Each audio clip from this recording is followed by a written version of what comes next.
Hi all, this is Abhay from Propwise. 2024-ൽ CUET PG, IIT JAM, TISNET മുതലായ PG entrance exam target ചെയ്ത് prepare ചെയ്യാൻ ആഗ്രഹിക്കുന്ന ആളുകൾക്കായി പ്രൊപ്പോയ്സ് സംഘടിപ്പിക്കുന്ന free online workshop. കൂടുതൽ വിവരങ്ങൾക്കായി താഴെ കൊടുത്തിരിക്കുന്ന ഡിസ്ക്രിപ്ഷൻ ചെക്ക് ചെയ്യുക. ഡിസ്ക്രിപ്ഷനിൽ കൊടുത്തിരിക്കുന്ന ഫോം ഫില്ല് ചെയ്ത് എത്രയും പെട്ടെന്ന് രജിസ്റ്റർ ചെയ്യുക.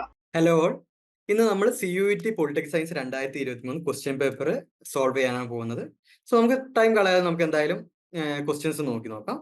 Okay, equality of opportunity means നമ്മളെ പൊളിറ്റിക്കൽ സയൻസിൽ ഏറ്റവും ഇമ്പോർട്ടൻ്റ് ആയ ടോപ്പിക് കവർ ചെയ്യേണ്ടതിലുള്ളതാണ് constitution and fundamental rights. Fundamental റൈറ്റ്സിൽ ഈക്വാലിറ്റി ഓഫ് ഓപ്പർച്യൂണിറ്റീസ് എവിടെയാണ് വരുന്നത്? ആർട്ടിക്കിൾ 16 തുല്യ അവസരത്തിനെ കുറിച്ച് ഫണ്ടമെന്റൽ റൈറ്റ്സ് ആയിട്ട് മെൻഷൻ ചെയ്യുന്നുണ്ട്. സോ നമുക്ക് എന്തായാലും ഓപ്ഷൻസ് നോക്കി നോക്കാം. Everybody is equal before law, അതൊരിക്കലും ഈക്വാലിറ്റി ഓഫ് ഓപ്പർച്യൂണിറ്റിനെ കുറിച്ച് പറയുന്നില്ല, അല്ലെങ്കിൽ ഈക്വാലിറ്റി രണ്ടും വ്യത്യസ്തമായ ഫണ്ടമെന്റൽ റൈറ്റ്സ് ആണ്. Second, an equal opportunity to become unequal, എന്തായാലും അല്ല. Third, everybody has equal opportunities, അത് തന്നെയാണ് നമ്മുടെ ഉത്തരം. നമുക്കൊരു ബേസിക്കലി ഫണ്ടമെന്റൽ റൈറ്റ്സ് എല്ലാം നമുക്ക് അറിയില്ലെങ്കിൽ പോലും നമുക്കൊരു കോമൺ സെൻസ് ഉപയോഗിച്ച് സോൾവ് ചെയ്യാൻ പറ്റുന്ന ഒരു ഉത്തരമാണ് ഇത്. നമുക്ക് അടുത്ത ക്വസ്റ്റ്യൻ നോക്കി നോക്കാം. Okay, given below are two statements. One is labeled as assertion and the other is labeled as reason. So basically ഈ അസേർഷൻ ആൻഡ് റീസൺ ക്വസ്റ്റ്യൻസ് വരുന്ന സമയത്ത് നമ്മുടെ ഒരു കോൺസെപ്റ്റുവൽ അണ്ടർസ്റ്റാൻഡിങ് മനസ്സിലാക്കാനാണ് ഇതുപോലത്തെ ക്വസ്റ്റ്യൻസ് ചോദിക്കുന്നത്. അപ്പൊ നമ്മുടെ ഒരു കോൺസെപ്റ്റ് എത്രത്തോളം നമുക്ക് അറിയാന്ന് വെച്ചാൽ ചില സമയത്ത് നമ്മൾ വായിച്ചിട്ടുണ്ടാവില്ല. നമുക്ക് ആ സമയത്ത് ഇതുപോലെ ഒരു കോമൺ സെൻസ് ഉപയോഗിച്ചിട്ട് നമുക്ക് സോൾവ് ചെയ്യാൻ പറ്റുന്ന ഒരു ഉത്തരം തന്നെയാണ്. നമുക്ക് എന്തായാലും സ്റ്റേറ്റ്മെന്റ് നോക്കാം. അസേർഷൻ അഥവാ Gandhi supported Panchayati Raj institution for A better administration. നമുക്ക് എല്ലാവർക്കും അറിയാം, ഗാന്ധി എപ്പോഴും പഞ്ചായത്തി രാജിനും അല്ലെങ്കിൽ വില്ലേജസിനും ഭയങ്കര സപ്പോർട്ടീവ് ആയിരുന്നു. ഇന്ത്യയുടെ ഭാവി ഗ്രാമങ്ങളിലാണ് എന്ന് പറഞ്ഞിരിക്കുന്ന വ്യക്തിയാണ്. സോ എന്തായാലും സ്റ്റേറ്റ്മെന്റ് ശരിയാണ് എന്ന് നമുക്കറിയാം. സോ രണ്ടാമത്തെ റീസൺ ആർ അംബേദ്കർ കണ്ടം the panchayat as A repressive and oppressive institution. ഇതും ശരി തന്നെയാണ്. അംബേദ്കർ പഞ്ചായത്തിനെ ഭയങ്കര റിപ്രസീവ് ആയിട്ട് അല്ലെങ്കിൽ ഒപ്രസീവ് ഇൻസ്റ്റിറ്റ്യൂഷൻ ആയിട്ട് കണ്ടിരുന്നു. ഇപ്പൊ രണ്ട് സ്റ്റേറ്റ്മെന്റ് ശരിയാണ്. ഇനി അടുത്ത കാര്യം എന്താണ്? ഇതിന്റെ അസേർഷന്റെ റീസൺ ആണോ രണ്ടാമത്തെ സ്റ്റേറ്റ്മെന്റ് എന്ന കാര്യമാണ്. നോക്കി നോക്കാം. ഗാന്ധി പഞ്ചായത്ത് രാജിനെ സപ്പോർട്ട് ചെയ്തത് കൊണ്ടല്ല അംബേദ്കർ പഞ്ചായത്തിനെ റിപ്രസീവ് അല്ലെങ്കിൽ ഒപ്രസീവ് ഇൻസ്റ്റിറ്റ്യൂഷൻ ആയി കണ്ടിരുന്നത്. സോ അതുകൊണ്ട് തന്നെ നമുക്ക് option 2 both A and are correct, but R is not correct explanation of Y. അതാണ് നമ്മുടെ ഉത്തരം. നമുക്ക് അടുത്ത ക്വസ്റ്റ്യൻ നോക്കാം. Arrange the following statements by Mahatma Gandhi on civilisation in right order. നമുക്ക് 4 സ്റ്റേറ്റ്മെന്റ് തന്നിട്ടുണ്ട്. ഇത് ഇങ്ങനെ ഒരു ക്വസ്റ്റ്യൻസ് വരുന്ന സമയത്ത് നമുക്ക് എല്ലാവർക്കും കൺഫ്യൂസിങ് ആവും. എങ്ങനെയാണ് ഇതുപോലത്തെ സ്റ്റേറ്റ്മെന്റ് റീഓർഡർ ചെയ്യേണ്ടത്? ഒന്ന് ഈ തന്നിരിക്കുന്ന സ്റ്റേറ്റ്മെന്റ് ടൈമിന്റെ വെച്ചിട്ടാണോ അല്ലെങ്കിൽ ലോജിക്ക് വെച്ചിട്ടാണോ? സോ മിക്കപ്പോഴും ഇത് ലോജിക്ക് വെച്ചിട്ട് സോൾവ് ചെയ്യേണ്ട ഒരു ക്വസ്റ്റ്യൻ തന്നെയാണ് ഈ 4 സ്റ്റേറ്റ്മെന്റും. സോ നമുക്ക് 4 സ്റ്റേറ്റ്മെന്റും വായിച്ചു നോക്കാം. A, the civilisation takes note neither of morality nor religion. B, civilization is not an incurable disease. C, the people of Europe today live in better built house than they did 100 years ago. This is considered emblem of civilization. D, this civilization is such that one has only to be patient and it will be destroyed. So നമുക്ക് കുറച്ച് confusing ആയിട്ടുള്ള കാര്യമാണ്. പക്ഷേ എനിക്ക് തോന്നുന്നതെന്ന് വെച്ചാൽ option A ഒരു ഭയങ്കര criticism അല്ലെങ്കിൽ സിവിലൈസേഷന്റെ ഭയങ്കര ക്രിറ്റിസിസം ആയിട്ടാണ് ആക്കുന്നത്. സോ ഓപ്ഷൻ എ ആയിരിക്കും ഫസ്റ്റ് വരുന്നത്. This civilisation takes note neither of a morality nor religion.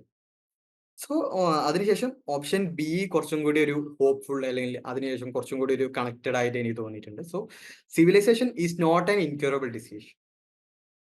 പിന്നെയും കണ്ടിന്യൂസ് ആയിട്ട് കുറച്ചും കൂടി കണക്റ്റഡ് ആയി അല്ലെങ്കിൽ പിന്നെ ഒരു കറന്റ് സിറ്റുവേഷനെ കുറിച്ച് പറയുന്നത് the people of Europe today live in better build house than they did 100 years ago. This is considered an emblem of civilisation. അതിനുശേഷം വരുന്ന ഇത് കണ്ടിന്യൂസ് ആയി വരുമ്പോൾ സോ ഈ എ ബി സി ഡി ഈ ഒരു ഓർഡർ തന്നെയാണ് ഈ സ്റ്റേറ്റ്മെന്റിനെ റീഓർഡർ ചെയ്യേണ്ടത് എന്ന് ആണ് എൻ്റെ ഒരു അണ്ടർസ്റ്റാൻഡിങ്. പക്ഷേ ആൻസറിലില്ല. സോ ചില സമയത്ത് ക്വസ്റ്റ്യൻസ് റോങ് ആയിട്ടും വരാം. അതുകൊണ്ട് തന്നെ നമുക്ക് ഇത് ചാലഞ്ചിങ് കൊടുക്കാൻ പറ്റുന്ന ഒരു ക്വസ്റ്റ്യൻ ആണ്. നമുക്ക് അടുത്ത ക്വസ്റ്റ്യൻ നോക്കി നോക്കാം. ഓക്കെ, അടുത്തയും പിന്നെയും സ്റ്റേറ്റ്മെന്റ് തന്നെയാണ്. നമുക്ക് നോക്കി നോക്കാം എന്തായാലും. Given below are to statement. Statement 1, popular democracy is a form of indirect democracy. Statement 2, it presupposes factional or sectional division.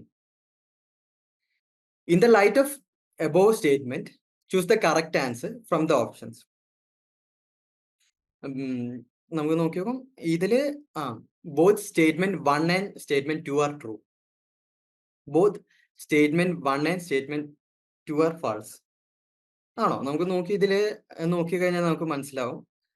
Popular democracy is a form of indirect democracy. ശരിയാണോ? ആണോ? ഒന്ന് ആലോചിച്ച് നോക്കിയേ. അല്ല, പോപ്പുലർ ഡെമോക്രസി ഒരിക്കലും indirect അല്ല, direct ഡെമോക്രസിയാണ്. So statement 1 എന്താണ്? False ആണ്. ഇനി നോക്കിയോ സ്റ്റേറ്റ്മെന്റ് 2 നോക്കി നോക്കാം. It presupposes factional or sectional division.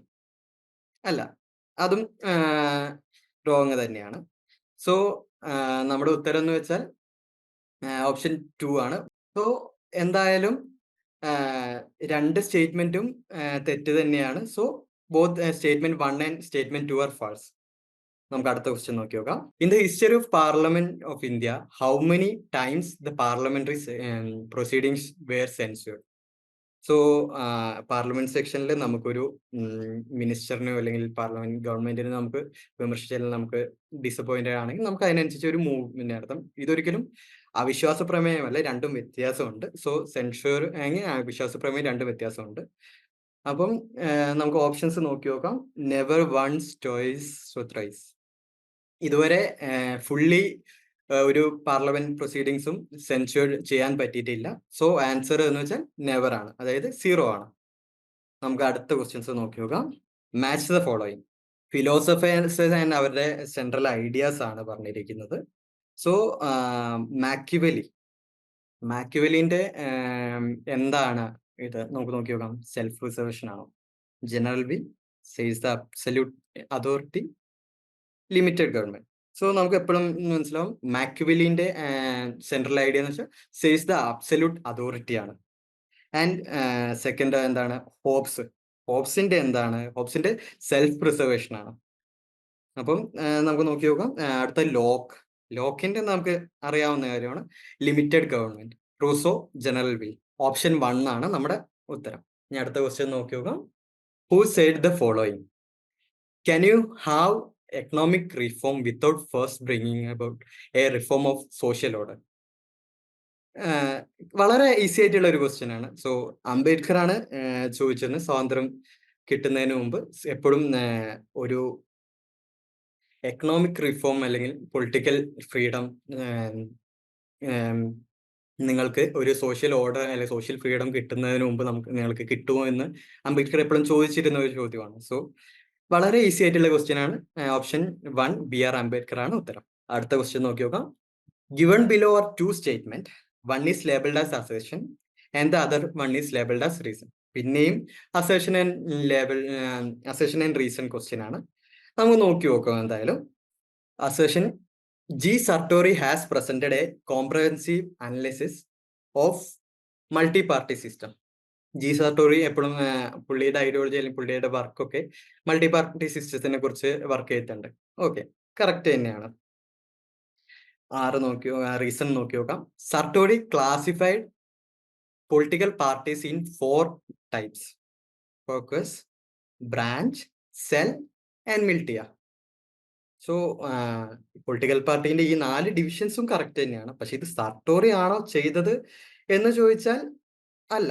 മൗറിഷ് ഡെവേജർ എന്ന് പറഞ്ഞ ഒരു പൊളിറ്റിക്കൽ സയന്റിസ്റ്റ് ആണ് ഈ 4 ഡിവിഷൻ ആക്കിയത്. സോ റീസൺ തെറ്റാണ്. സോ നമുക്ക് ഓപ്ഷൻസ് തന്നെ ഉണ്ടാവും. A is correct but R is not correct. അതാണ് നമ്മുടെ ഉത്തരം, option 3. Next question. Which among the following is not a principle of utilitarianism?